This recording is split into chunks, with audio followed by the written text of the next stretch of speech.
झारखंड में कांग्रेस अकेले चुनाव लड़ेगी। झारखंड में आपको बता दें कि 25 नवंबर को चुनाव होने हैं। 81 सीटों वाले झारखंड में अभी झारखंड मुक्ति मोर्चा और कांग्रेस गठबंधन की सरकार है। मुख्यमंत्री जेएमएम के हेमंत सोरेन है और दोनों दलों में गठबंधन टूटने की हालत में कांग्रेस अब सरकार से समर्थन वापस भी ले सकती है और चुनाव से ऐन पहले वहां की मौजूदा सरकार गिर भी सकती है।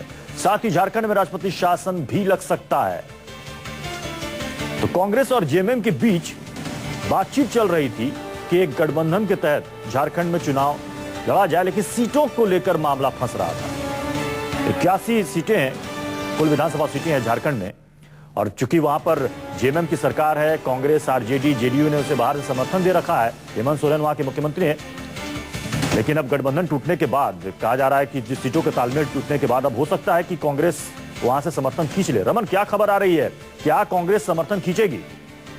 देखिए, सबसे बड़ी बात है कि अभी चूंकि चुनाव आयोग की तरफ से चुनाव का ऐलान हो चुका है और ऐसी परिस्थिति में अगर कांग्रेस समर्थन वापस लेती भी है तो अभी कार्यवाहक सरकार है, उसका कितना असर पड़ेगा ये देखने वाली बात होगी। लेकिन एक बात बिल्कुल तय हो गई है कि झारखंड मुक्ति मोर्चा, कांग्रेस और आरजेडी ये अब एक साथ मिलकर चुनाव नहीं लड़ेंगे, क्योंकि 41 सीटों पर जेएमएम चुनाव लड़ना चाहती थी, जो कि कांग्रेस देने के लिए तैयार नहीं थी। कांग्रेस 36 सीटों पर जेएमएम को चुनाव लड़वाना चाहती थी और बाकी सीटों पर आरजेडी और जेडीयू के साथ मिलकर झारखंड में चुनाव लड़ना चाहती थी। लेकिन तमाम कोशिशों के बाद भी झारखंड के मुख्यमंत्री हेमंत सोरेन नहीं माने और ये कहकर कि झारखंड मुक्ति मोर्चा झारखंड में अकेले चुनाव लड़ेगी, ये ऐलान करके वो वापस रांची चले गए हैं।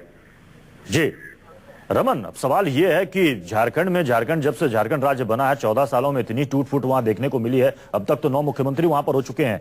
कांग्रेस अगर वहां पर अकेले लड़ती है, क्योंकि अब तक कहीं ना कहीं छोटे मोटे दलों के साथ साठगांठ होता था, कितने फायदे में रहेगी कांग्रेस और कितने फायदे में रहेगी जेएमएम?